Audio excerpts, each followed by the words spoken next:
السلام علیکم ورحمۃ اللہ تعالی وبرکاتہ۔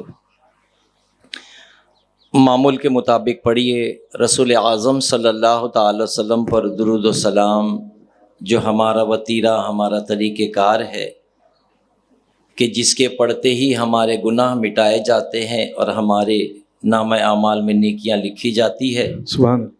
آئیے ہم سب مل کر پڑھیں الصلاۃ والسلام علیک یا رسول اللہ، الصلاۃ والسلام علیک یا رسول اللہ، الصلاۃ والسلام علیک یا حبیب اللہ، الصلاۃ والسلام علیک یا حبیب اللہ، الصلاۃ والسلام علیک یا نبی اللہ، الصلاۃ والسلام علیک یا نبی اللہ، الصلاۃ والسلام علیک یا نور اللہ، الصلاۃ والسلام علیک یا نور اللہ، وعلی آلک وعلی آلک واصحابک واصحابک یا حبیب اللہ یا حبیب اللہ، صلی اللہ تعالی علیہ وسلم۔ صلی اللہ تعالی علیہ وسلم۔ الحمدللہ، اللہ تبارک و تعالیٰ کا عظیم احسان ہے کہ اس نے ہمیں زندگی بخشی ہے، اور آج زندگی کا ایک مخصوص حصہ ہم دین سیکھنے کی غرض سے سفر کر کے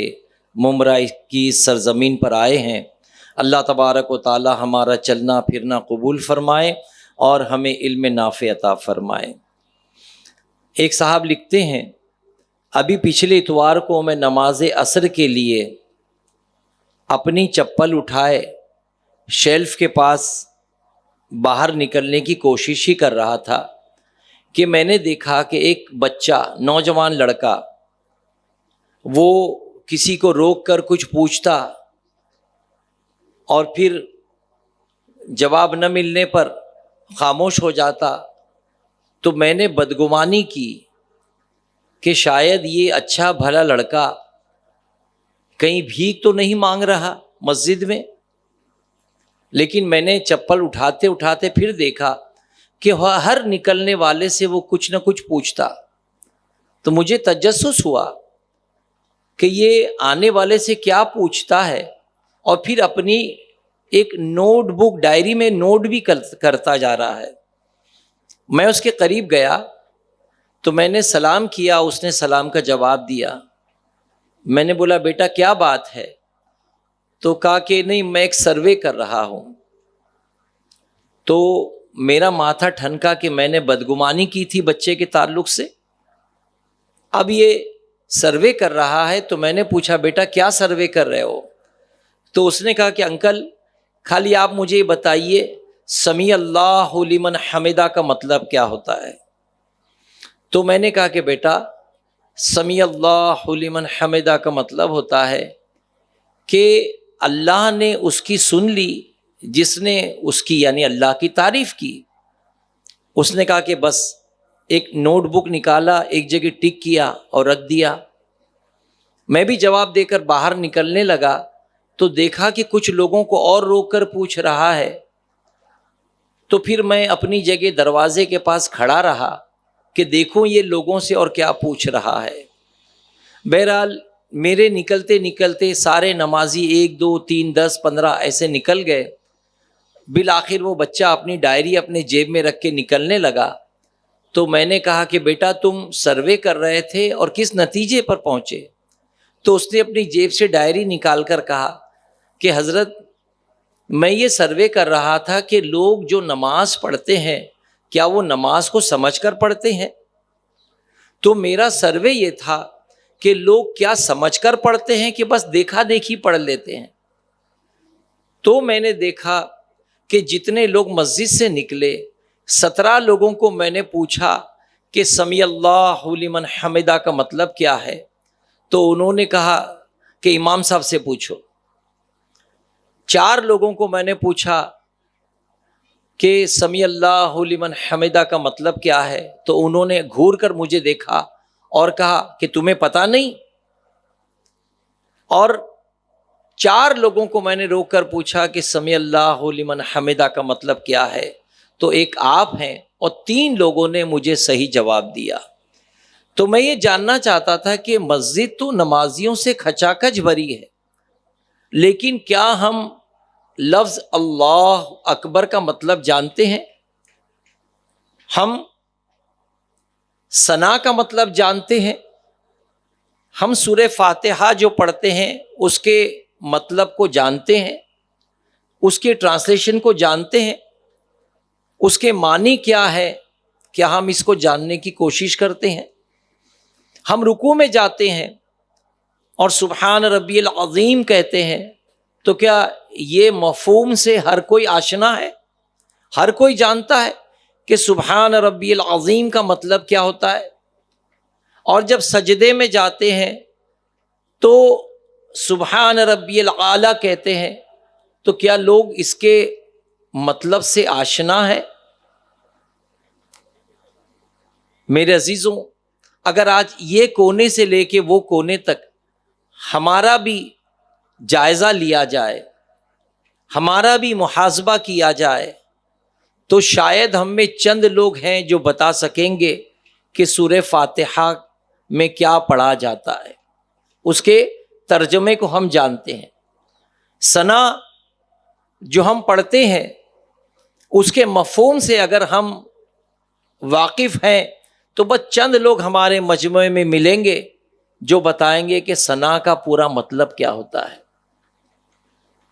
ہم دعائے قنوت پڑھتے ہیں، لیکن دعائے قنوت میں جو ہم دعائیں پڑھتے ہیں کیا اس کے مفہوم سے ہم آشنا ہے؟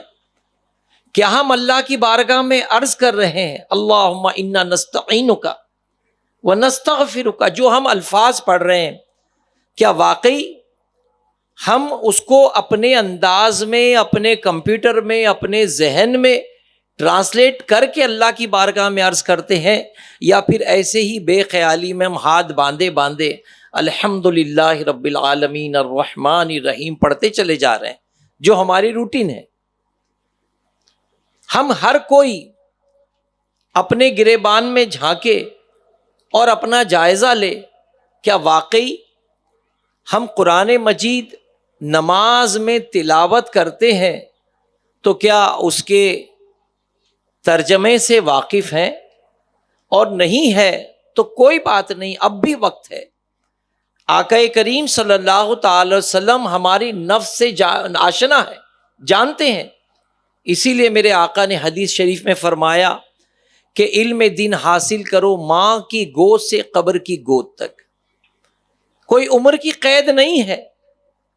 اگر آج آپ سنی دعوت اسلامی کے اجتماع میں آئے ہیں اور آپ کا ذہن اگر آج اس بات پر متفق ہو گیا کہ واقعی ہم نے نماز ادا کرنا ہے، تو نماز کے اندر جو قرات کی جاتی ہے اس کے ترجمے، اس کے ٹرانسلیشن ہمارے ذہن میں ہونا چاہیے، تاکہ نماز کا خشوع خضوع حاصل ہوگا، نماز کی لذتیں حاصل ہوگی۔ ورنہ ہم تو بے خیالی میں رٹے ہوئے طوطے کی طرح قرآن پڑھ کر کے نکل جاتے ہیں، سلام پھیرتے ہیں اور پھر امام کے پیچھے دعا کے لیے ہاتھ اٹھا دیتے ہیں، آمین کہہ کے ہم اپنی چپل جوتے نکل مسجد سے باہر نکل جاتے ہیں۔ لیکن اگر ہم نے ذہن بنا لیا کہ نہیں، جو گزر گیا وقت گزر گیا، آئندہ انشاءاللہ ہم اپنے آپ کو سنوارنے کی کوشش کریں گے، انشاءاللہ اللہ نے چاہا تو ہمت مردہ مدد خدا۔ آپ ہمت کریں، اللہ تبارک و تعالی سبیل بنائے گا، راہ بنائے گا، اور ہم اپنے علاقوں میں اپنی مساجد کے امام یا مؤذن یا کسی استاذ کے ذریعے نماز کو سیکھ کر پڑھنے کی کوشش کریں۔ دیکھیں، یہ ترجمے، یہ ٹرانسلیشن، یہ تو ہمارے دل تک محدود ہے، ہمارے ذہن تک محدود ہے، لیکن ہماری ایکٹنگ بھی شریعت کے مطابق نہیں ہوتی۔ کس طرح اللہ اکبر کرنا ہے، کس طرح ہمیں اللہ اکبر کرنا ہے، ہمیں وہ بھی خیال نہیں۔ کچھ لوگ یوں اللہ اکبر کرتے ہیں، کچھ لوگ یوں اللہ اکبر کرتے ہیں، کچھ لوگ یوں تکبیر باندھتے ہیں، اپنی اپنی مرضی سے، اپنے اپنے طریقے کے مطابق لوگ عبادت کرنے کی کوشش کرتے ہیں۔ لیکن جو ہمارے علماء نے ہماری رہبری کی، جس طریقے سے ہم کو احناف کو حنفیوں کے مطابق، شوافع کو شافعی امام کے مطابق، چاروں امام کے مقلد لوگوں کو اپنے اپنے امام کی تقلید کرتے ہوئے نماز ادا کرنے کی کوشش کرنی چاہیے۔ اب دیکھیں، جب ہم تکبیر تحریمہ کے لیے ہاتھ اٹھاتے ہیں تو یہ ہماری ہتھیلی کا رخ قبلے کی سمت ہونا چاہیے۔ یعنی ہم جب نیت کرتے ہیں، نیت کیا کرتے ہیں؟ نیت کی میں نے 4 رکعت فرض واسطے اللہ تعالیٰ کے، رخ میرا طرف کعبہ شریف کے، رخ میرا قبلے کی طرف ہو، کعبہ شریف کی طرف۔ تو جب رخ کرنے کی بات آئے تو ہمارا پورا وجود سر سے لے کے پیر تک قبلے کی سمت ہو جانا چاہیے۔ تو سب سے پہلے ہمارا چہرہ قبلے کی سمت، ہماری نگاہیں قبلے کی سمت، ہماری ہتھیلی کا رخ قبلے کی سمت، اور اس طرح دونوں انگوٹھوں کو اپنے کان کی لو پر لگاتے ہوئے ہم ہتھیلی کو، انگلیوں کو نہ زیادہ پھیلائیں گے نہ زیادہ چپکائیں گے، بلکہ نارمل پوزیشن میں رکھیں گے اور اللہ اکبر کہتے ہوئے ہاتھ باندھیں گے۔ اب اس میں جیسے ہی تکبیر تحریمہ جو نماز کا فرض ہے، اس کی ہتھیلی آپ نے اوپر سے نیچے لی ہے تو ویسے ہی آپ کی گردن کی پوزیشن بھی چینج ہو جائے گی۔ آپ کا رخ قبلے کی سمت تھا، اب آپ کا چہرہ آہستہ آہستہ نیچے ہو جائے گا، نگاہیں سجدے کی جگہ پہ آ جائے گی اور چہرہ ہمارا عاجزی کی خاطر جھک جائے گا، ہاتھ ناف کے نیچے بندھیں گے اور اس طرح سر جھکا کر سجدے کی جگہ پر نگاہوں کو جماتے ہوئے ہم ثنا پڑھیں گے۔ ثنا بچپن سے ہم نے مدارس میں سیکھی ہے، کہیں اسکول میں سیکھا ہے، تو ہم پڑھنے والے جس انداز میں سیکھیں اسی انداز میں پڑھتے ہیں۔ اکثر لوگوں کو دیکھا گیا اللہ اکبر ثنا سبحانک اللہم، یعنی ہیڈنگ دے کے پڑھتے ہیں اللہ اکبر ثنا سبحانک اللہم، تو ثنا کا ذکر نہیں کرنا ہے۔ اللہ اکبر سبحانک اللہم وبحمدک تبارک اسمک وتعالی جدک ولا الہ غیرک، یہ ثنا ہے، یہ پڑھی جائے گی۔ تو جیسے ہی ہماری ہتھیلی نیچے آئے گی، ناف کے نیچے اس طریقے سے 3 انگلی اوپر، 2 انگلیوں سے ہم حلقہ بنائیں گے اور اس طرح اپنے ہاتھ کو پکڑیں گے۔ 3 انگلی اوپر رہے گی اور چھوٹی انگلی اور انگوٹھے سے حلقہ بنا کر اس طرح ہم ناف کے نیچے ہاتھ باندھیں گے۔ اب ہمارے علماء فرماتے ہیں کہ امام اعظم کا فتویٰ یہ ہے کہ ناف کے نیچے ہاتھ باندھا جائے، امام شافعی کا مسلک یہ ہے کہ سینے پر ہاتھ باندھا جائے۔ اب دونوں کی ترجمانی ہمارے علماء فرماتے ہیں کہ امام اعظم کا قول یہ ہے کہ ناف کے نیچے ہاتھ اس لیے باندھا جائے کہ اگر نماز میں شیطانی وسوسات آئیں تو ہم اپنے پیٹ کو تھوڑا زور سے دبا دیں تاکہ شیطانی وسوسات چلے جائیں۔ امام شافعی رحمۃ اللہ علیہ کی قول کے مطابق کہ وسوسات کا اثر دل پر رہتا ہے، اسی لیے سینے پر ہاتھ دبا کر باندھا جائے تاکہ شیطانی وسوسات سے ہم محفوظ ہو جائیں۔ یہاں زیادہ تر احناف ہے، اس لیے ہم کوشش کریں گے کہ جو کچھ مسائل بتائے جائیں وہ حنفی حضرات کے مطابق بتائے جائیں۔ تو ناف کے نیچے ہاتھ اس طریقے سے باندھا جائے کہ چھوٹی 3 انگلیاں بیچ میں ہو اور چھوٹی انگلی انگوٹھے سے ہم نے اس طرح حلقہ بنا لیا اور ناف کے نیچے ہاتھ باندھ دیا۔ اب ہم نے ثنا پڑھنی ہے، سبحانک اللہم وبحمدک تبارک اسمک وتعالی جدک ولا الہ غیرک۔ اب ثنا پڑھنے کے بعد میں اعوذ باللہ من الشیطان الرجیم بسم اللہ الرحمن الرحیم یہ پڑھیں گے۔ اس کے بعد سورہ فاتحہ شروع کریں گے۔ الحمدللہ رب العالمین الرحمن الرحیم مالک یوم الدین ولا الضالین تک آپ نے پورا پڑھ لیا۔ یاد رہے اس میں ایک لفظ بھی اگر منہ سے چھوٹ گیا تو سجدہ سو کرنا ہوگا، اس لیے کہ سورہ فاتحہ کی تلاوت یہ پوری واجب ہے۔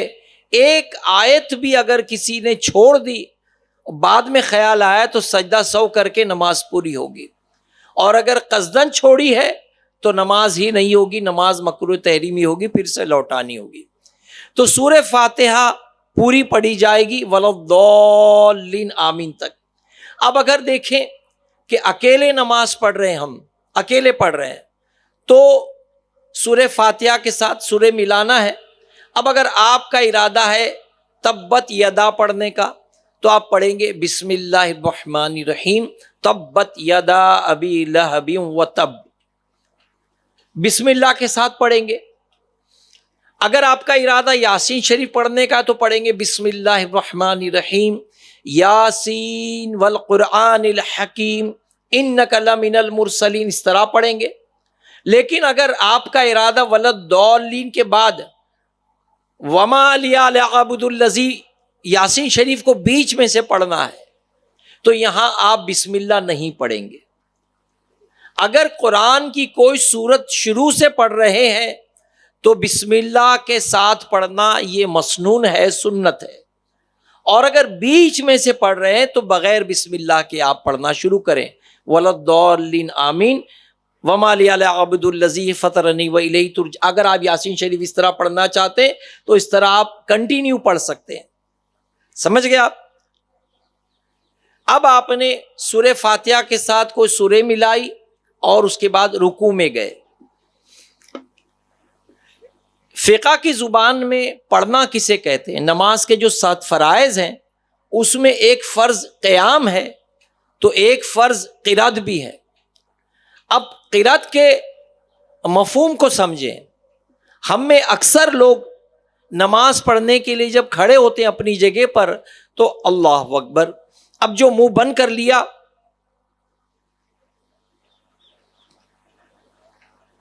اندر ہی اندر پڑھے جا رہے ہیں، سورہ فاتحہ پڑھ رہے ہیں، تو یہ فرض ادا نہیں ہو رہا ہے۔ پڑھنے کا مطلب ہے، قرات کا مطلب ہے اس طرح پڑھے کہ آپ کی آواز آپ کے کان میں جائے، اس کو پڑھنا کہتے ہیں۔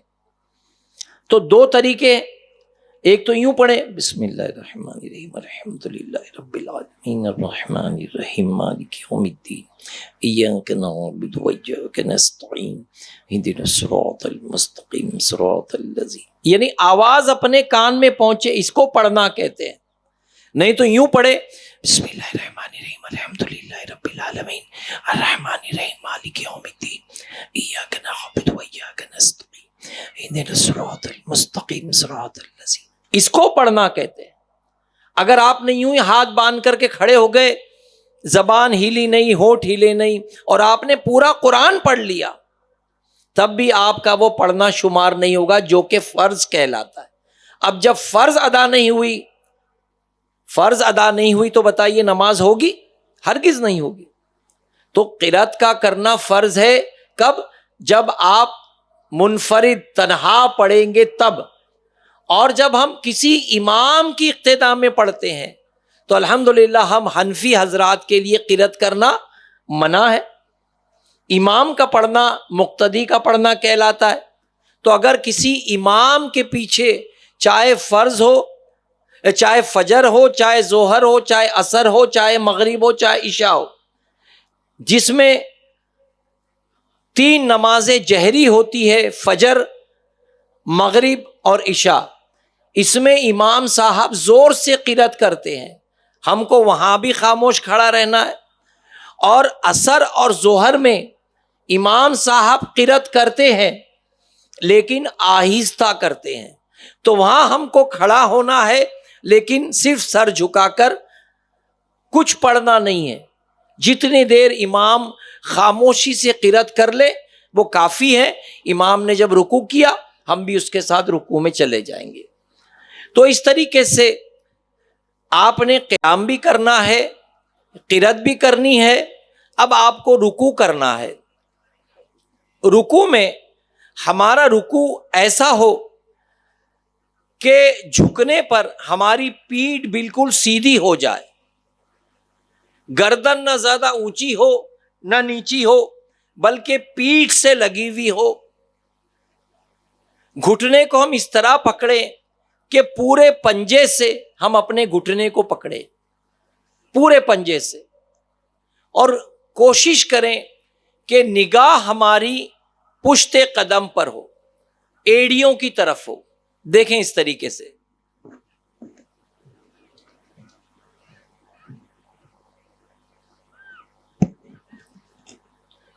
پیٹھ سیدھی ہو گئی، گردن نہ زیادہ اونچی ہے نہ نیچی ہے، بلکہ گردن کو بھی ہم کو پیٹھ کی لیول میں کر کے اس طریقے سے کھڑا ہونا ہے۔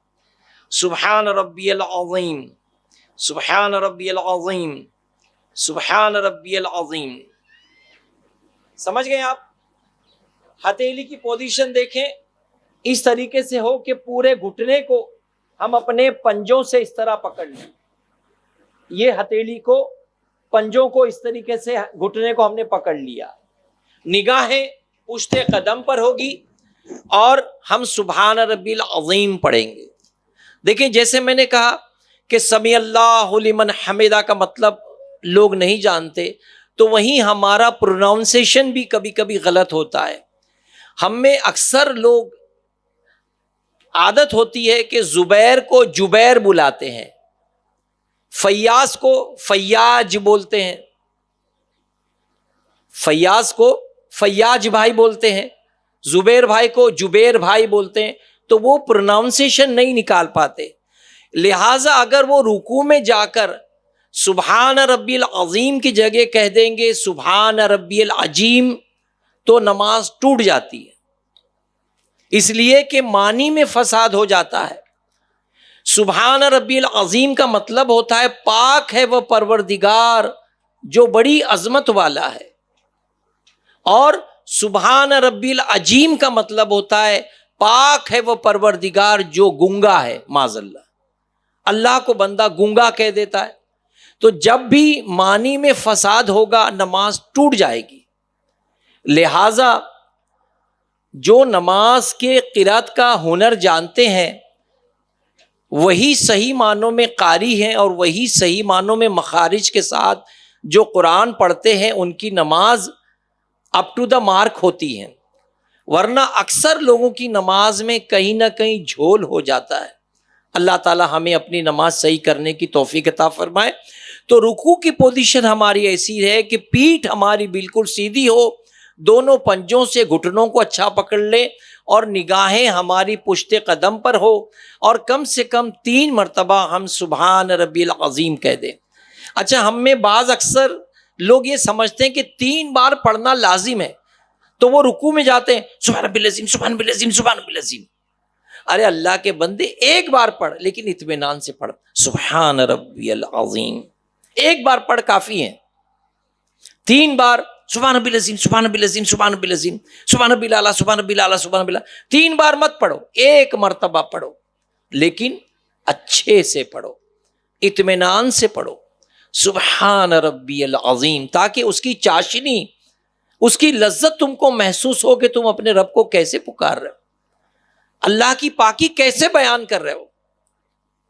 اگر یہ بات بھی ذہن میں رہے کہ اگر کوئی رکوع میں گیا، پیٹھ سیدھی ہو گئی اور ایک بار بھی نہیں پڑھا تو اس کی رکوع ہو گیا، یہ 3 مرتبہ یا 1 مرتبہ پڑھنا سنت ہے، اور اگر نماز میں سنت کا ترک ہوا تو کوئی بات نہیں، نماز تو ہو جاتی ہے لیکن بہتر طریقے سے نہیں ہوتی۔ اسی لیے جب رکوع میں جائیں یا سجدے میں جائیں تو اطمینان سے سبحان ربی العظیم، سبحان ربی العظیم، سبحان ربی العظیم برابر 3 مرتبہ اگر بولنا ہے تو اطمینان سے بولے، نہیں تو کم از کم 1 مرتبہ آپ بول دیں، یہ بھی آپ کو کفایت کر جائے گا انشاءاللہ۔ اب اس سے جب اٹھیں گے 3 مرتبہ پڑھ کر سمیع اللہ لمن حمدہ، یہ پڑھ کے آپ کھڑے ہو گئے۔ اب جیسے ہی کھڑے ہو گئے آپ کے ہاتھ چھوٹ گئے، نگاہیں آپ کی اپنے سینے پر دل کی طرف آ گئی. کھڑے ہوتے آپ نے کہا سمیع اللہ لمن حمدہ. اگر آپ امام کے پیچھے پڑھ رہے ہیں تو امام کہے گا سمیع اللہ لمن حمدہ, تو آپ کیا کہیں گے؟ ربنا ولک الحمد.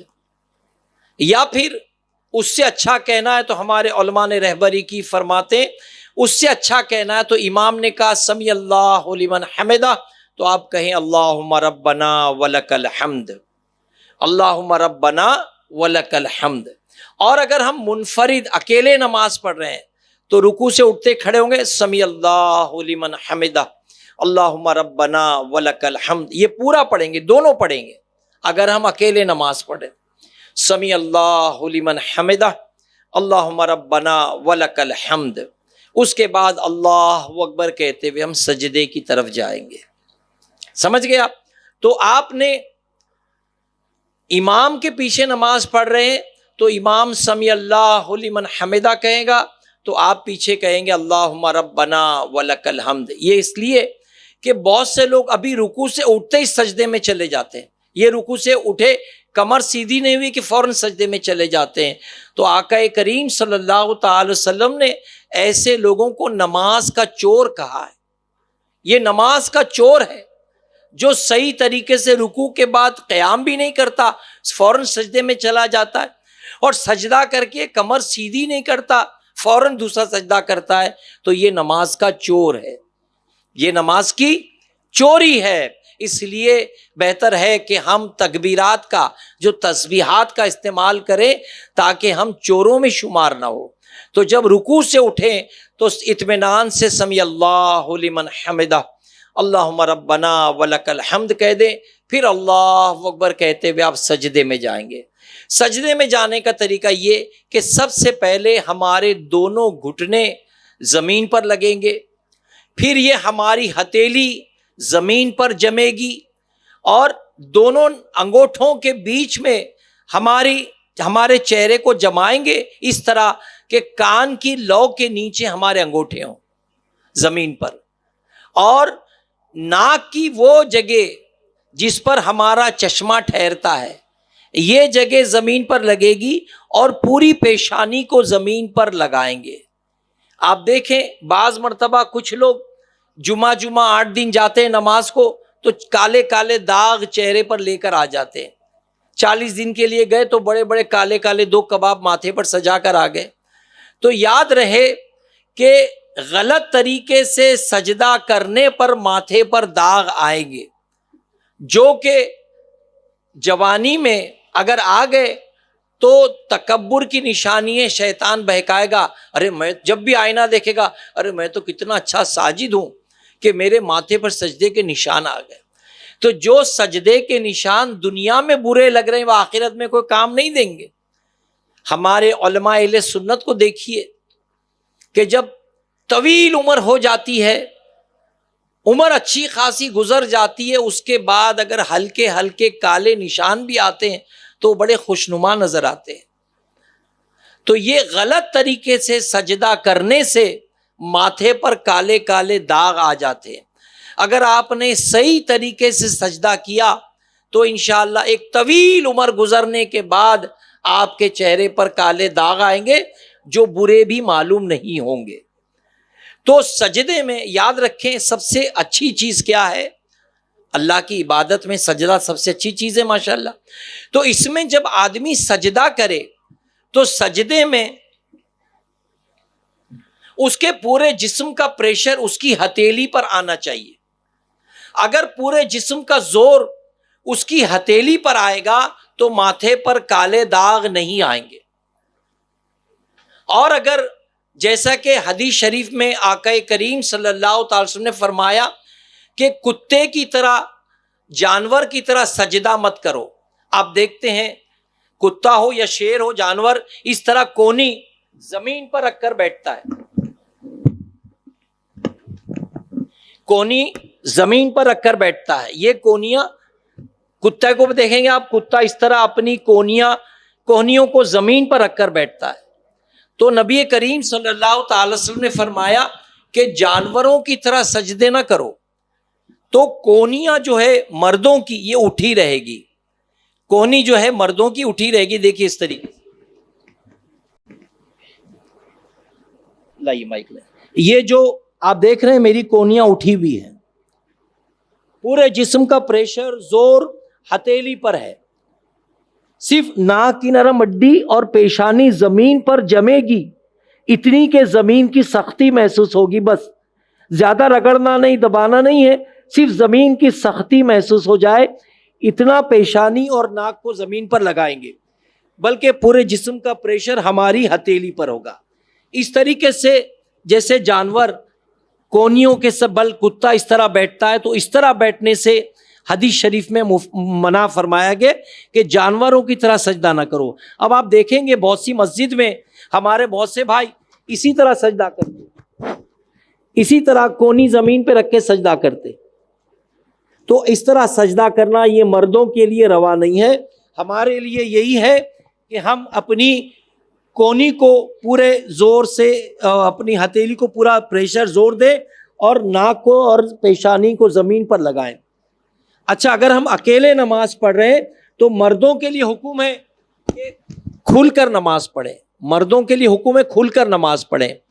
اور صف میں اگر نماز پڑھتے ہیں تو اپنے بازو والوں کو تکلیف دے کر نماز نہ پڑھیں.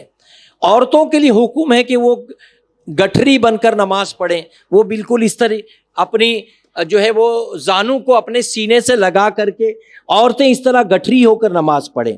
لیکن مردوں کے لیے کھل کر نماز پڑھنے کا حکم ہے. تو اس طرح کھل کر کے سجدہ کریں. تو ہتھیلیاں، کونیاں اگر اکیلے پڑھ رہے ہیں تو ہماری کونیاں باہر نکلی ہوئی ہوں، اور اگر صف میں نماز پڑھ رہے ہیں تو دونوں کونیاں ہماری پیٹ کے اندر ہو، اس طریقے سے اندر لے لیں. دونوں کونیاں صف میں ہے تو پیٹ کے اندر ہو، اس لیے کہ ہم نماز پڑھ رہے ہیں تو اللہ کو راضی کر رہے ہیں، اللہ کو راضی کر رہے ہیں، لیکن اپنے آزو بازو والے کو تکلیف کیوں دیں؟ تو جب صف میں نماز پڑھنے تو دونوں کونیوں کو پیٹ میں لے کر کے سجدہ کریں، اور اکیلے نماز پڑھنے تو پورا کھل کر کے نماز پڑھیں تاکہ اطمینان سے نماز ہو سکے. تو اس طریقے سے الحمدللہ ہماری سجدہ بھی صحیح معنوں میں ادا ہو جائے گا. تو ایک سجدے سے جب اٹھیں گے، اب سجدے کی پوزیشن بھی دیکھ لیجئے کہ علماء ہماری رہبری کرتے ہیں، فرماتے ہیں کہ دونوں پیروں کی انگلیاں مڑ جانی چاہیے، دونوں پیروں کی انگلیاں مڑ جانی چاہیے. تو اس کا طریقہ کار یہ ہو کہ دونوں پیر کی کم سے کم 10 انگلیوں کا مڑ جانا سنت ہے، اور 3 انگلیوں کا مڑ جانا یہ واجب ہے. کم سے کم 3 انگلی مڑ جائے. یہ اس طریقے سے آپ شادب بتا دیجیے، سجدے میں پیر بتا دیجیے، پیچھے سے ایک دم کونے پہ جائیے.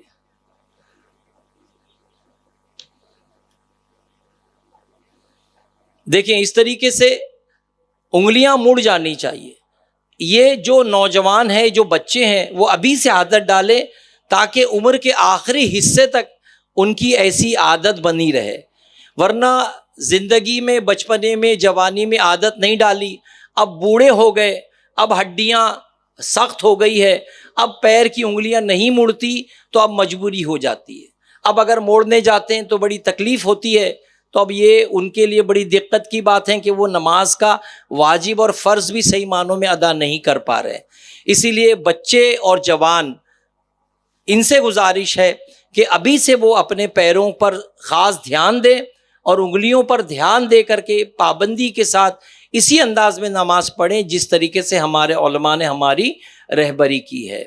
اب جب ایک سجدہ ہو جائے تو الٹے پیر کو بچھا کر، سیدھا پیر اپنی جگہ مڑا رہے، الٹے پیر کو بچھا کر اس پر بیٹھ جائیں. اب جب ایک سجدے سے اٹھیں تو سجدے سے اٹھ کر فوراً دوسرا سجدہ نہ کریں. ایک سجدے سے اٹھ کر بیٹھیں تو وہاں ایک تسبیح پڑھ لی جائے، اللہم اغفر لی. آپ انہیں سجدے سے اٹھے ہیں، سبحان ربی اعلیٰ پڑھ کے اللہ اکبر، اور آپ کمر سیدھی ہوتے آپ پڑھیں گے اللہم اغفر لی، پھر اللہ اکبر کہتے ہوئے سجدے میں جائیں گے. تو یہ تسبیح پڑھنے کا فائدہ یہ ہوگا کہ آپ ایک سجدے کے بعد اطمینان سے کمر سیدھی کر لیں گے. تو یہ تسبیح پڑھنے کی بھی عادت ڈالیں ایک سجدے میں سبحان ربی الاعلیٰ پڑھنے کے بعد جب اٹھیں گے اللہ اکبر، پھر کہیں گے اللہم اغفر لی، اور پھر اللہ اکبر کہتے ہوئے دوسرا سجدہ ادا کریں گے۔ تو اس طریقے سے الحمدللہ آپ کا یہ سجدہ صحیح معنوں میں ادا ہوگا، اور جب رکوع اور سجود اگر ہمارے صحیح معنوں میں ادا ہونے لگے تو انشاءاللہ ہماری نماز بھی پائے تکمیل پر پہنچے گی۔ دیکھیں، ہم اپنے طور پر حتی الامکان کوشش کر لیں کہ ہماری نماز کے کوئی بھی ارکان خلاف سنت نہ ہو، عین سنت کے مطابق ہمارا تکبیر تحریمہ، ہمارا رکوع، ہمارا سجود، ہمارا قیام، ہمارا قاعدہ، ہمارا جلسہ، یہ تمام ارکان اگر سنت رسول صلی اللہ تعالی وسلم کے مطابق ہوا، اب سلام پھیرنے کے بعد اللہ کی بارگاہ میں ہاتھ اٹھا کر کہیں اے اللہ، میں نے اپنی طاقت، اپنی استطاعت، اپنے علم کے مطابق تیری بندگی کر لی ہے۔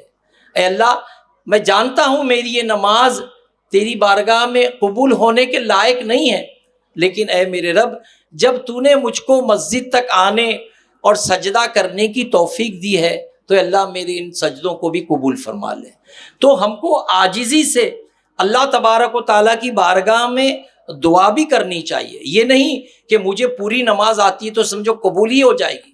سیدنا ابراہیم ابن ادہم وقت کے بادشاہ تھے، لیکن اللہ اللہ کرتے کرتے جب اپنا محل سب کچھ چھوڑ کر نکل گئے تو آپ اپنے مریدوں کے ساتھ جب نماز پڑھتے تھے تو سلام پھیر کر فوراً اپنے ہاتھوں کو اپنے چہرے پر رکھ لیتے۔ مریدوں نے ایک بار دیکھا، دو بار دیکھا، چند بار دیکھا، پھر کسی مرید نے پوچھ لیا حضور آپ نماز پڑھ لینے کے بعد فوراً اپنے چہرے کو کیوں چھپا لیتے ہیں؟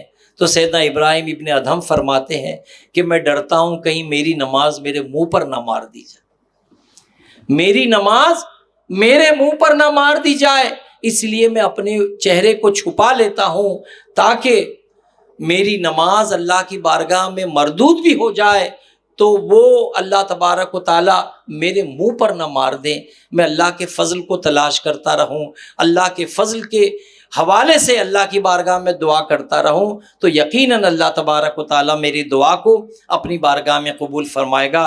میرے عزیزوں، یہ میں نے مختصر آپ کو طریقہ کار نماز کا بتایا، اسی انداز میں نماز پڑھنے کی کوشش کریں، لیکن یہ بات بھی ذہن میں رہے کہ نماز کے اندر آنے سے پہلے نماز کے باہر کے معاملات کو بھی صحیح ہونا چاہیے۔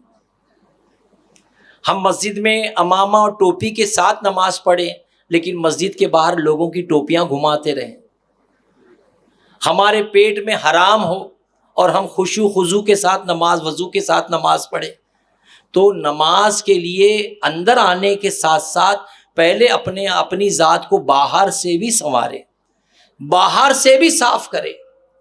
آج ہم میں اکثر مسلمانوں کا یہ حال ہے، ادھار لیا ہے دینے کا نام نہیں لیتے، کسی کا مال وعدہ کیا ہے دینے کا نام نہیں لیتے، کسی کا بھی مال غصب کر لیا، کسی کے ساتھ بھی دھوکہ دھڑی کر لی۔ اتنا سب کرنے کے بعد اللہ کی بارگاہ میں آ کر اگر آپ نے سجدہ ریز ہو کر دعا کی تو وہ دعا اللہ کی بارگاہ میں نہیں پہنچے گی، وہ تو بے نیاز ہے، اس کو کیا ضرورت ہے کہ کوئی اس کی عبادت کرے تو معاذ اللہ اس کے مرتبے بڑے ہوں گے، وہ تو پہلے ہی اکبر ہے۔ ہماری ذات کو ہم ٹٹولیں کہ ہم کتنے خالص ہیں، کتنے خالص ہیں، کسی کے مال پر نگاہ تو نہیں، کسی کا مال ہم نے غصب تو نہیں کر لیا۔ آج دیکھا جائے گاؤں میں، یو پی کے ہر گاؤں میں ہر آدمی پر کیس ہے، بھائی نے بھائی پہ، تایا نے بھتیجے پر، ایک دوسرے پر کیس ہے۔ کیوں؟ میری زمین کھا گیا، منڈیر یہاں کر لی، کھیت لے لیا، گھر نہیں دیا، سب کے ایک دوسرے پر کیس ہے۔ تو جو ایک دوسرے پر کیس کرتے ہوں، ایک دوسرے کا حق مارتے ہو، ان کی نماز کیا نماز ہوگی؟ کوشش کریں کہ ہماری نماز بھی ویسی ہو، ہمارے معاملات بھی ویسے ہوں، نماز بھی خالص ہو، ہمارے معاملات بھی خالص ہونے چاہیے۔ انشاءاللہ اگر معاملات ہمارے خالص ہوں گے تو یقیناً یہ نماز آخرت میں ہمیں اللہ کی بارگاہ سے جزا کے شکل میں بہت بہتر انعام ملے گا، اور ہمارے دوست احباب، رشتہ دار، عز و اقارب جو ہمارے محتاج ہیں ان کی دستگیری کریں، ان کی دل جوئی کریں، انشاءاللہ اللہ اس سے راضی ہوگا۔ اللہ تبارک و تعالیٰ کہنے سننے سے زیادہ ہمیں عمل کی توفیق عطا فرمائے۔ السلام علیکم ورحمۃ اللہ تعالیٰ وبرکاتہ۔